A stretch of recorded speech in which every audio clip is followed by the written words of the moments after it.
I drunk texted the wrong number begging for love, thinking it was my ex-boyfriend Marcus. I didn't know I had just messaged Jin Seo, the most feared crime lord in the entire state. And his reply wasn't what I expected. It was an offer that would change everything. The thunder cracked so loud outside my tiny studio apartment that the windows rattled in their frames. I sat curled up on my second-hand couch, mascara streaking down my brown cheeks, my braids falling loose from the bun I'd tied hours ago. I looked like a storm myself. "You're exhausting, Naomi." Marcus had said those words to me just 3 hours earlier, standing in my doorway like he couldn't wait to escape. "You feel everything too deeply. It's draining." I clutched the wine bottle, some cheap brand I'd grabbed from the corner store. The liquid burned going down, but not as much as his words burned in my chest. Too deeply. That was always my problem. Welcome back, friends.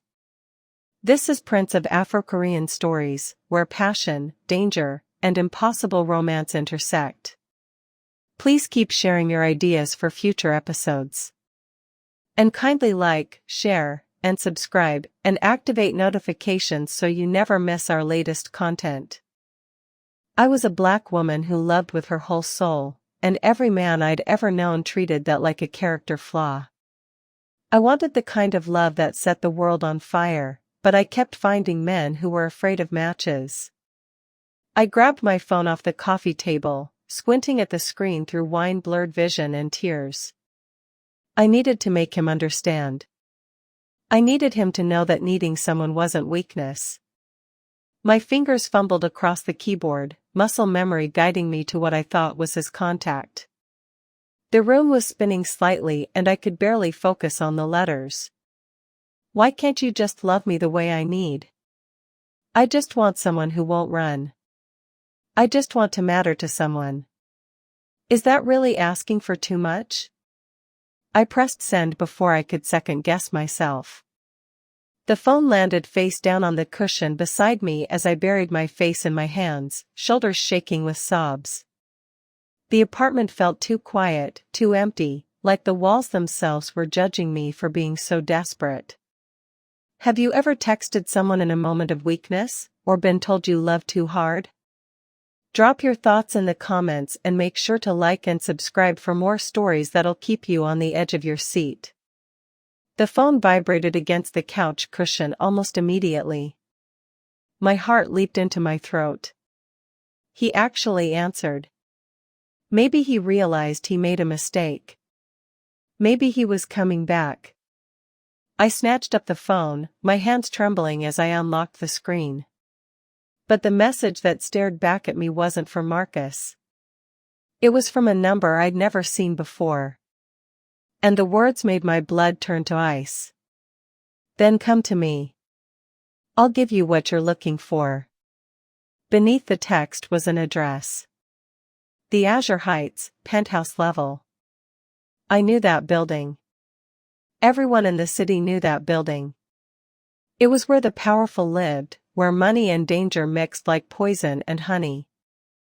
The penthouse belonged to Jin Seo, a name spoken only in whispers, a man whose reputation preceded him like a shadow. They called him the Silent Wolf, a Korean crime lord who controlled half the city's underground. My finger hovered over the delete button. This was insane. I should block this number, pour the rest of the wine down the drain, and go to sleep. The Azure Heights was the last place any sane person would go, especially a heartbroken woman in pajama shorts and an oversized t-shirt. But I didn't delete it. I stared at those words. "Then come to me. I'll give you what you're looking for."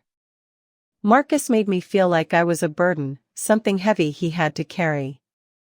But this stranger, this dangerous man everyone feared, wasn't turning me away. He was inviting me in. The wine was still warm in my veins, whispering that I had nothing left to lose anyway. My pride was already shattered on the floor. Maybe playing it safe was what got me here in the first place. I stood up, grabbed my jacket, and ordered a car before my rational mind could talk me out of it. The ride through the rain-soaked streets felt surreal, like I was watching myself from outside my body. When the car pulled up to the Azure Heights, the building stretched into the sky like a blade cutting through the clouds. I expected security to laugh at me, to turn away the crying woman in house clothes. Instead, the doorman in the pristine suit nodded at me the second I stepped through the glass doors. "Ms. Naomi, you're expected. Top floor." My stomach dropped to my feet. How did he know my name? The elevator was all mirrors and gold trim, rising so fast my ears popped. When the doors opened, there was no hallway.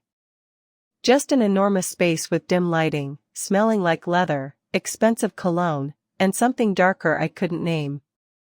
And there he was. Jin Seo stood at the floor-to-ceiling windows overlooking the glittering city below. He was tall and lean, wearing a black suit with the jacket draped over a nearby chair. His white shirt was unbuttoned at the collar, sleeves rolled up to reveal tattooed forearms. "I didn't think you'd be brave enough," he said without turning around. His voice was smooth and low, the kind that could command a room or stop a heart. He turned slowly, and I forgot how to breathe. His face was sharp and beautiful in a dangerous way, like a knife edge. But his eyes, dark and piercing, looked at me like he could see straight through skin and bone into my soul. He took one step toward me and the air pressure in the room seemed to change. "You asked for love, Naomi. Do you understand what you just walked into?"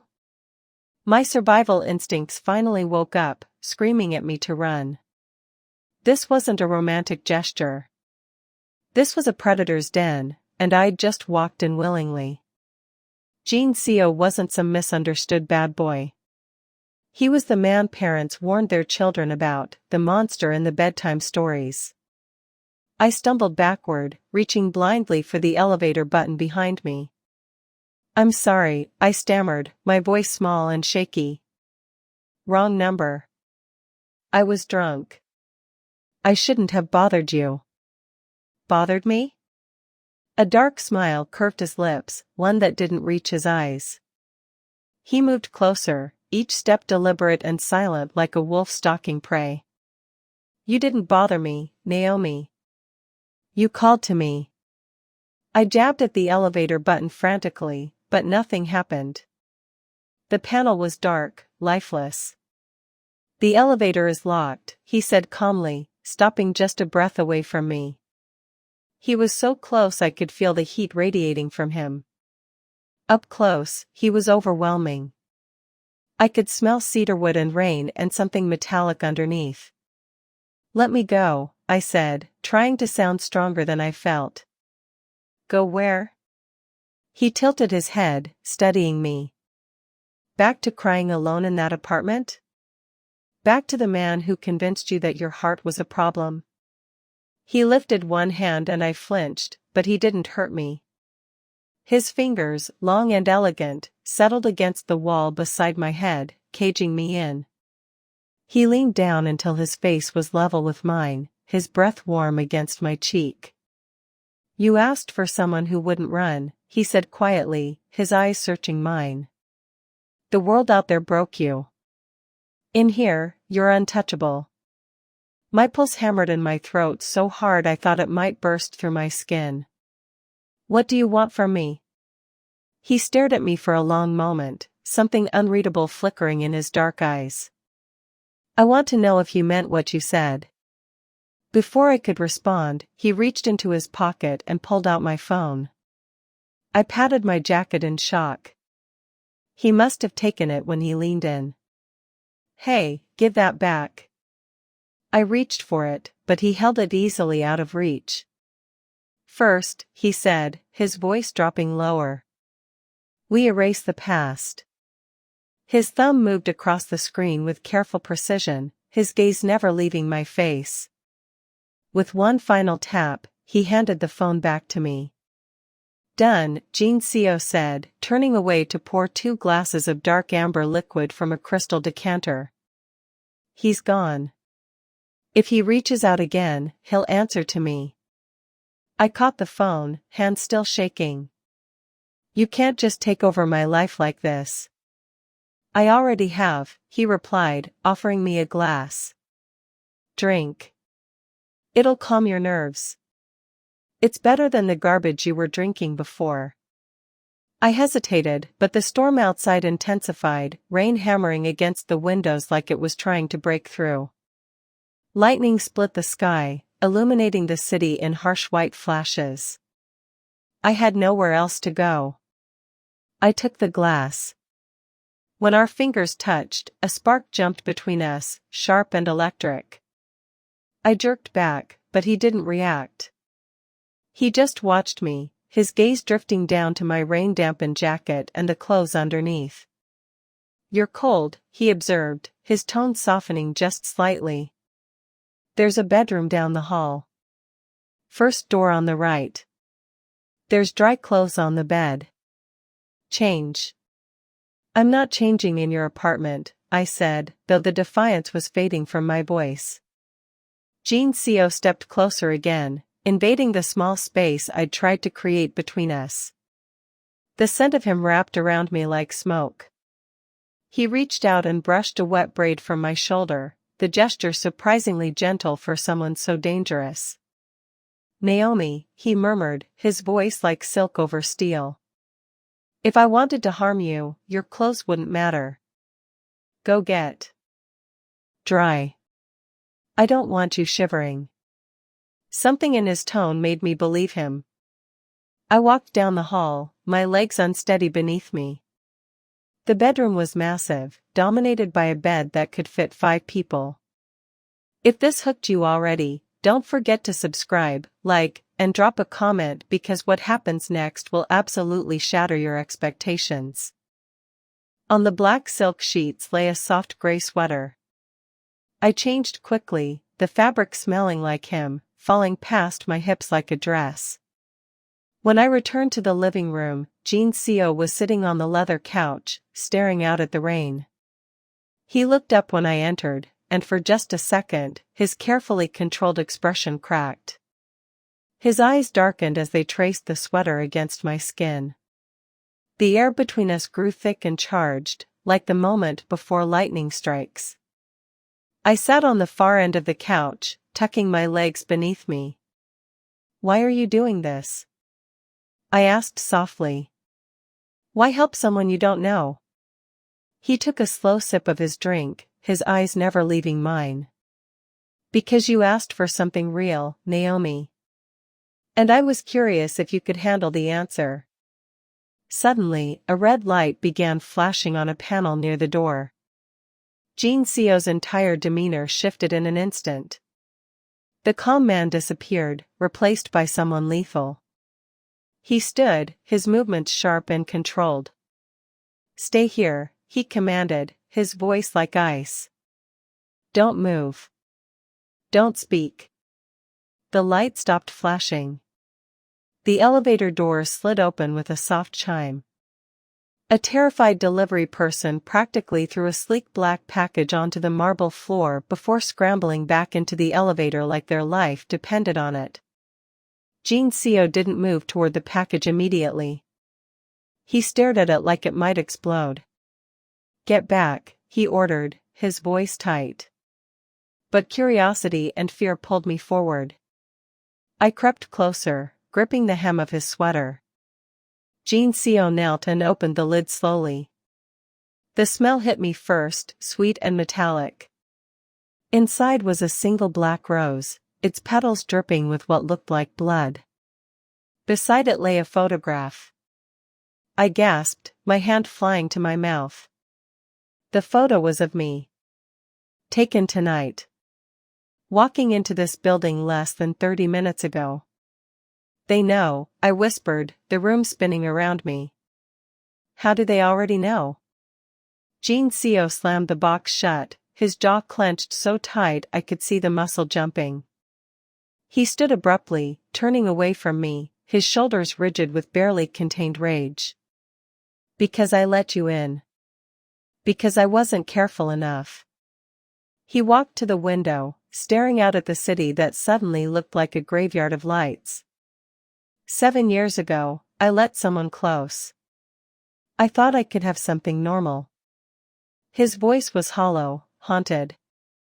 My enemies found her. They didn't come after me directly. They sent her back to me in pieces until there was nothing left to bury. The silence that followed felt like it was crushing my chest. The untouchable crime lord was gone. In his place stood a man drowning in ghosts. "This is why I don't love, Naomi," he said, his voice cracking at the edges. "Love isn't a gift in my world. It's a death sentence." He turned to face me, his eyes blazing with fear and fury. "You need to leave. Now. Before you become the next message in a box." My heart broke for him, but fear gave way to something stronger. Something stubborn. I looked at the box, then back at him. He was trying to save me by pushing me away, just like he'd tried to save her. "No," I said, my voice shaking but firm. He froze, his eyes widening. "Did you hear what I just said? They will kill you. They already know I'm here, Jin Seo."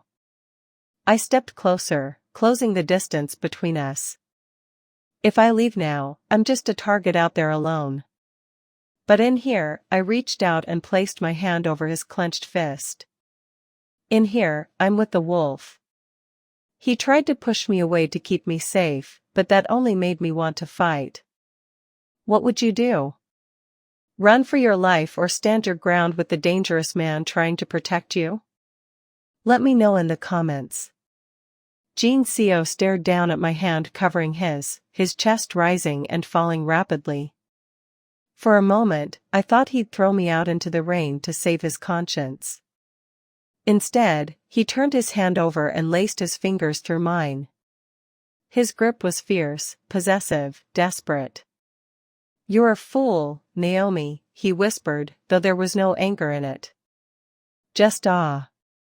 A beautiful, reckless fool.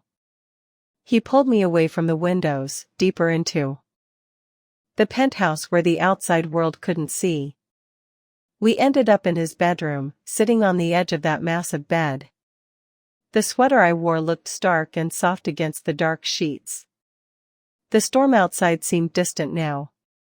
The only storm that mattered was the one in his eyes. "You asked me to give you what you're looking for," he said, his voice rough. He reached out, tracing the curve of my jaw with his fingertips. The touch was scorching.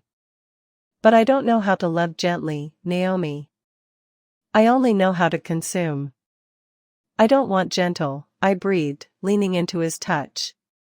My heart was racing so fast I thought it might give out. "I've had gentle.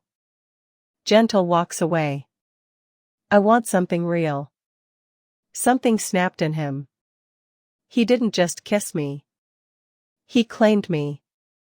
His lips crashed against mine, desperate and hungry, tasting like expensive whiskey and years of loneliness.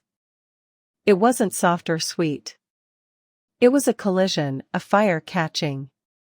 I wrapped my arms around his neck, pulling him closer, needing the weight of him to prove this wasn't a dream. For the first time in my life, I wasn't too much. I was exactly what he needed.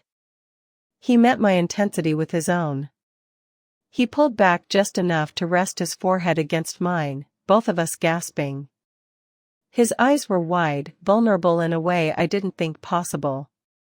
"I will destroy anyone who tries to touch you," he vowed, his voice a low growl against my lips. "You're mine now." For a moment, wrapped in his arms, I believed him. I believed we were invincible. Then the lights went out. Complete darkness swallowed the room. The hum of the security system died. The silence that followed wasn't peaceful. It was the silence of walls being breached. Jin Seo's entire body went rigid. "Stay behind me," he hissed, reaching into the darkness for a weapon I hadn't seen him hide. The darkness was absolute except for the muzzle flashes that erupted from the balcony. Glass exploded inward, raining down like deadly diamonds under the strobe of gunfire. "Get down," Jin Seo roared, shoving me behind a marble column. The man who'd kissed me was gone. The killer had emerged. He returned fire with terrifying precision, his movements controlled and lethal. I pressed myself against the floor, hands over my ears, screaming silently as bullets tore through the room. "We have to move," he said, grabbing my wrist hard enough to bruise. He dragged me across the floor, staying low, toward a hidden panel in the wall. He punched in a code and the wall hissed open, revealing a steel-reinforced room. "Get inside," he ordered, pushing me toward the entrance. "No," I grabbed his arm, nails digging into his skin. "I'm not leaving you out here. You said we were in this together." He stopped, his eyes wild as footsteps thundered closer. He looked at me, and for a split second, I saw agony. Then his expression went cold. A cruel mask slid into place. "Together?" He laughed, harsh and bitter. He pried my fingers off his arm with brutal efficiency. "Look at you, Naomi. You're shaking. You're crying. You're not a partner. You're a weakness." The words cut deeper than any bullet. "Jin Seo, please. I don't have time to protect someone who can't protect themselves," he said coldly, shoving me backward into the steel room. "I was a fool to think you could survive my world. You're just a liability." "No, don't." I reached for him, tears blinding me. "Don't do this. Goodbye, Naomi." He slammed the heavy door in my face. The lock engaged with a final, crushing sound. I pounded on the metal, screaming his name until my throat was raw, but the seal was soundproof. I slid down to the cold floor, the vibrations of gunfire outside shaking the walls. He saved my life, but he destroyed my heart. He was right. I was just some girl who texted the wrong number. I didn't belong in his world. And now I was going to listen to him die. I sat in that steel tomb for what felt like forever, his cruel words echoing in my head. Liability. Weakness. I wanted to hate him. I wanted to believe he was just another man who used me and threw me away. But then a row of monitors on the wall flickered to life, bathing the small room in cold blue light. I scrambled to my feet, breath fogging in the frigid air. The screen showed the penthouse. It was destroyed. Furniture overturned, glass everywhere. And in the center stood Jin Seo. He was alone, surrounded by 4 armed men. He moved like a shadow, fast and lethal, but he was slowing. A dark stain was spreading across his white shirt, the same shirt I'd worn earlier. He wasn't fighting for territory or pride. He was fighting to keep them away from the wall where I was hidden. Tears poured down my face, hot and fast. He lied. He didn't lock me away because I was weak. He broke my heart so I'd stay safe. He knew the only way I'd stay inside was if I believed he didn't want me. "You idiot," I sobbed, pressing my hands against the screen. "You selfless, stubborn idiot." On the monitor, Jin Seo took a brutal hit to the side but countered with a strike that dropped his attacker. He fell to one knee, struggling to breathe. The last man standing raised his gun to the back of Jin Seo's head. "No," I screamed, slamming my fists against the unyielding door. I frantically searched the control panel for anything that could help. A weapon, an override, anything. I wouldn't be the girl who stayed safe while he died for her. I found a red button labeled emergency gas release. I didn't know what it did, but I slammed it with everything I had. On the screen, thick white smoke erupted from vents in the ceiling, blinding everyone in the room. Jin Seo disappeared into the fog. Then the feeds went black. Total darkness again. I stood there shaking, my heart a war drum in my chest. Then I heard it. The mechanical groan of locks turning. Clank. Clank. Clank. Someone was opening the door from the outside. I backed away, grabbing a heavy metal flashlight from the emergency supplies, raising it like a weapon. Was it Jin Seo? Or was it the killer coming to finish what they started? The door groaned open. Smoke curled through the gap like ghosts. A figure stumbled through, swaying dangerously. I didn't swing the flashlight. I dropped it. Jin Seo collapsed forward and I caught him, the weight of him nearly taking us both down. His suit was ruined, soaked in blood. But his eyes were open, burning with that fierce, terrifying life. You triggered the gas, he rasped, coughing up a weak laugh. I told you to stay put. And I told you I wasn't weak, I shot back, though my voice cracked as I ran my hands over him, checking his injuries. You lied to me. You said those horrible things just to make me stay inside. He winced as he shifted, cupping my face with blood-stained hands. The scent of violence clung to him, but underneath he was just warm, solid, alive. I had to, he whispered, his thumb brushing my cheekbone. I knew you wouldn't let me fight alone if you thought I cared. I had to break your heart to keep it beating. You didn't break it, I said, pressing my forehead to his. You just made it fight harder. He laughed, rough and wet, and pulled me into a kiss that tasted like survival and iron. It was a promise, a seal. The danger wasn't over. It never would be in his world. But I wasn't afraid anymore.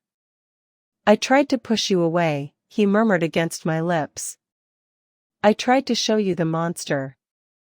I saw the man who fought for me, I said firmly, meeting his gaze with fire matching his own. I asked you a question in that text, Jin Seo. I asked if I was asking for too much.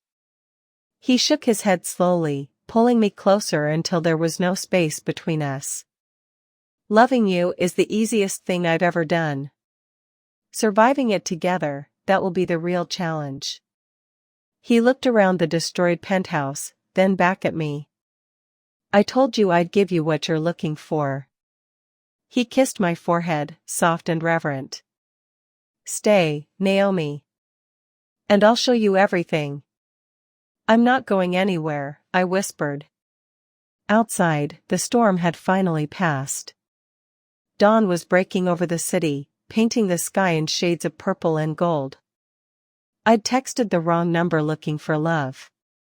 I found danger instead. But in the arms of the wolf, I finally found where I belonged. And that's how a mistake became a destiny. We've reached the conclusion of our compelling African-Korean story. If this story moved you, hit that like button and subscribe for more incredible true stories that prove love can heal the deepest wounds. Share this with someone who needs to believe in second chances. Your support means everything to me. If you were Naomi locked in that safe room, would you have stayed hidden or risked everything to open that door? Comment below.